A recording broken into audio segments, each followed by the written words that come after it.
यह बरसानो सुख सरसानो घर घर बजत बधाई है, आज चलो बधायो गाई है। ये प्रसंग है। कोई गोबर ते चौक पूर रो है, कोई घर पे साथिये बना रहा हो, कोई बंधनवार बांध रो है। जैसे 27 कुआन को जल है, 27 वृक्षन के पौधा हैं, उन सबसे श्री जी को अभिषेक करवाया जाए। और फिर बाकी बाद में जो पंचामृत प्रयोग हुए अभिषेक में, दूध दही घृत शहद ये सब चीज़न से बाहर जो आप दर्शन मिलेंगे वो वहाँ अभिषेक के मिलेंगे।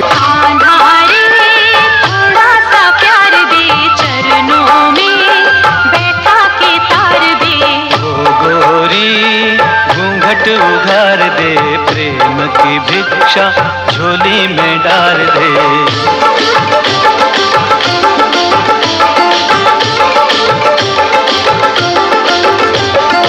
राधे राधे, जय श्री कृष्ण। आप देख रहे हैं तलब पत्रिका, मैं हूँ आपके सामने सुशील गोस्वामी।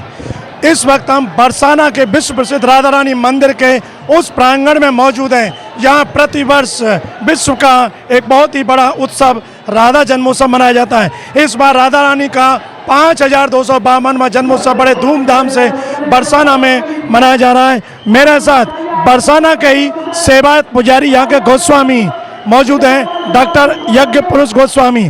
ब्रजभाषा जो, क्योंकि ब्रज का उत्सव है तो यहाँ ब्रजवासी अपना जो समाज गायन करते हैं ब्रजभाषा में करते हैं। और ब्रजभाषा जो भगवान ने, श्री कृष्ण ने इसी वाणी का यहाँ अपने ब्रज की लीलाओं में संवाद किया। तो आइए आपको उसी ब्रज की मीठी वाणी में यहाँ का उत्सव की क्या परंपरा है, क्या विधि है, कैसे मनाया जाता है, आइए उसका रसास्वादन कराते हैं। क्योंकि रसकान ने कहा है कि रसकान ब्रज की है गारी पर सुहादर बजारी। ब्रज भाषा में यहाँ की मीठी गालियों का भी उच्चारण होता है। तो आइए उस ब्रज भाषा में ही हम जानेंगे डॉक्टर साहब से।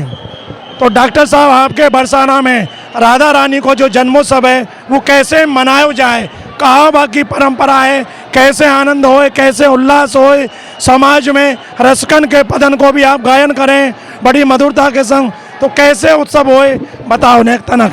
जय जय श्री राधे श्याम। यहाँ ब्रजवासीन में एक अलग ही प्रकार की उमंग और उत्सव को अलग आनंद रहे, जो करीब एक हफ्ता पूर्व से ही शुरू हो जाए। लोग अपनी अपनी तैयारी करवे लग जाएं, मंदिर सजावे लग जाए, पूरा बरसानो सजवे लग जाए, ब्रजवासी सब इकट्ठे हुए। अच्छा, जो आप कह रहे हैं ब्रजवासी अपनी तैयारी में जुट जाएं, तो कहाँ कहाँ तैयारी करें, तनक बहू को वर्णन करो। क्यों, उनकी तो लाडली जी को जन्मदिन है, तो भामे बे बड़े आनंद में रस में डूब जाए, कहाँ तैयारी करें। कोई गोबर ते चौक पूर रो है, कोई घर पे साथिये बना रहा हो, कोई बंधनवार बांध रो है। तो ऐसे अपने घर ने सजामे, अपने अपने मेलन ने सजामे और सजाए के यहाँ आएंगे। जो श्री जी के हमारे यहाँ मंगल बधाई हुए, सुबह 4 बजे थे और 5 बजे तक मंगल के समाज हुए, वहाँ समाज गायन करें। और समाज गायन के बाद आपको जब राधाष्टमी को एक दिन पूर्व को समय आवे, जब हमारे नंद लाला यशोदा मैया के संग यहाँ आमे और नंद बाबा आमे, वो नंद बाबा वृषभान जी को बधाई दें। तो समाज में जो बधाई गावे की आपकी जो परंपरा है, वहाँ में कहाँ गायो जाए, कहाँ वहाँ रहे बाको।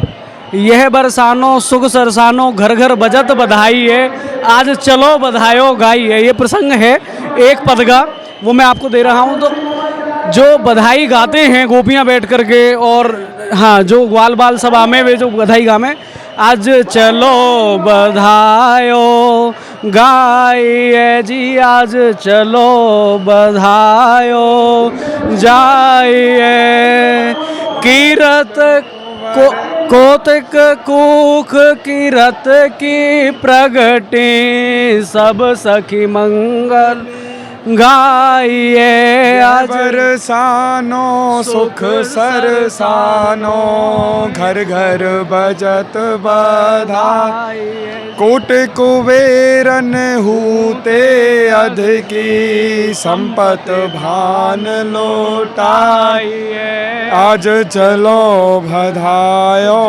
यहाँ हमें उन सबन को हमारे वृषभान बाबा और कीरत मैया कोट कुबेरन तो होते अधिकी। कोट कुबेर, कुबेर एक नहीं कोट, करोड़ों कुबेर जितनी संपत्ति लौटा सके उतनी संपत्ति अकेले हमारे भांजी और कीरत मैया लौटा दें, लाली के जन्म के उत्सव की खुशी में। आपके मंगल बधाई में एक पंक्ति हमने सुनी, वहाँ में कि मार्ग में मिले वो मानो जाचक के भूप, यानी जो भिखारी आए वृषभान बाबा ने इतना दियो राजा जैसे दिखने लग गए। ये भी एक भाव है आपके। यह भी भाव है जो ठाकुर जी ने नंद बाबा के और वृषभान बाबा के, जब नंद उत्सव हो तो नंद बाबा के, और जब श्री राधा जी को जन्म भयो तो वृषभान जी के, जो इनके कोष है वे सीधे अपने बैकुंठ से जोड़ दिए।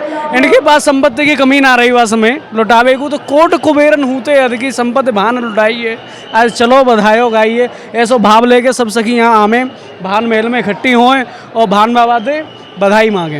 अच्छा, ये प्राकट को और जो अभिषेक करा में वो कहाँ परंपरा है कि कितने बजे से प्रारंभ हो, कैसे होए, राधा रानी को बता में मूल नक्षत्र में जन्म भयो, तो बाकी भी कोई परंपरा रही है? देखो हमारी श्री जी जो नक्षत्र में प्रकट भई वो मूल नक्षत्र हतो, तो जैसे मूल शांति होए वही प्रक्रिया थे पहले मूल शांति करवाई जाए। कैसे कहाँ विधि है वाको कहाँ हो? जैसे 27 कुआन को जल है, 27 वृक्षन के पौधा हैं, उन सबसे श्री जी को अभिषेक करवाया जाए, और फिर बाकी बाद में जो पंचामृत प्रयोग हुए अभिषेक में, दूध दही घृत शहद ये सब चीज़ें थे, बाहर जो आप दर्शन मिलेंगे वो वहाँ अभिषेक के मिलेंगे।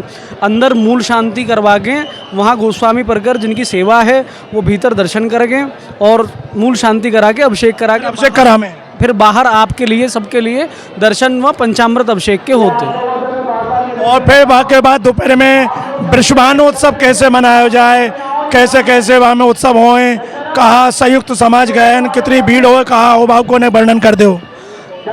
यहाँ बरसानों को जो जितनों भी गोस्वामी परकर है सब इकट्ठे हो जाए, संख्या करीब 500-600 के आसपास।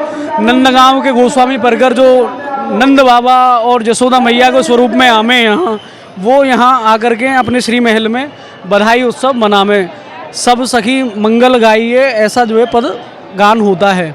आज आनंद नंद के द्वार जैसे हमारे यहाँ नंदगांव में पद हुए, ऐसो ही पद यहाँ वृषभान जी के यहाँ आज चलो वृषभान गोप के द्वार, चलो वृषभान गोप के द्वार, यह पद गायन करते हुए नंदगांव से नंद बाबा यशोदा मैया ये सब आते हैं और यहाँ ऐसे बधाई चलती रहती हैं। जो भंडार है बाबा को वो लुटतो रहे और दिन भर उत्सव। हाँ, दिन भर उत्सव चले। देखो आपने हमारे संग रहे बरसाना राधा रानी मंदिर के सेवायत गोस्वामी डॉक्टर यज्ञ पुरुष गोस्वामी, बड़े ब्रज भाषा के मधुर वाणी में उनने यहाँ के उत्सव को बड़ो वृत्तांत सुनायो कि कैसे उत्सव मनाया जाए, कैसे वहाँ को अभिषेक होए और कैसे राधा रानी के मूल शांत होए।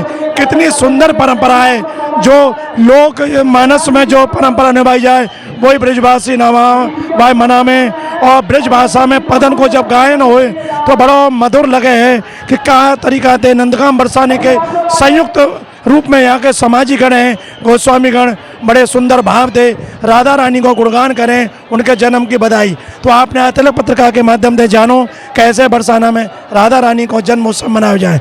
तिलक पत्रिका के लिए अपने साथी कैमरा पर्सन रिंकू वर्मा के संग बरसाना थे मैं सुशील गोस्वामी।